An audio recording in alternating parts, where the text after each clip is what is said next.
Over a year now since Macomb held their small business competition. The runner-up is a few months into her journey in the flower business and says she's found a home there.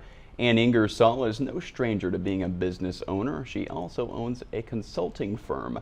Ingersoll pitched her new business, Bloom Macomb, last March to a panel of judges at the competition. Since opening, she's added a number of interns from Western Illinois University. She says it's her goal to create opportunities for students, all while serving the community. Really bringing community together, bringing people together, and just serving what they need. That's been really nice. It has kept us busy. There have been a few slow weeks, but I will say not very many.